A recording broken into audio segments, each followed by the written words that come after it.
मेरी तो इस घर च इज्जत नहीं हैगी है। मैं तो कपड़े चुक के चली हाँ अपने पेके। हैं ए तां मम्मा दी रोन दी आवाज हैगी है, जाके पता तो करा की हो गया है। नी उस्मान दी मम्मा तेनू की हो गया, तू क्यों रोन डई है? उस्मान पुत्तर मैनू ना रोकी, हुण मैं नहीं रुकना। मैं इस घर ले की कुछ नहीं किता, मैं चली हाँ अपने पेके। नी अल्लाह दी बंदीए कुछ दसेंगी तेनू की होया हैगा? तेनू पापा ने मारिया हैगा? आहो सारे उंदे ही स्यापे हैगे ने, ओही नहीं मैनू इत्थे रहन दे रहा। तुसी सबर करो सबर, मैं जाके उनदे कोल पुछ लेंदा हैगा। ओ यार पापा गुलाब शाह तुसी मम्मा नू क्यों मारिया हैगा? ਓ ਯਾਰ मैं चंगा कीता हैगा, अगू जबान चलांदी हैगी सी।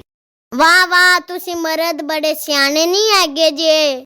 तुसी जहाज चलाओ, तुसी हेलीकॉप्टर चलाओ, तुसी कंटेनर चलाओ, तुसी ट्रक चलाओ, ते औरतां बेचारियां जबान भी ना चलावन। ऐ केड़ी किताब विच लिखिया हैगा?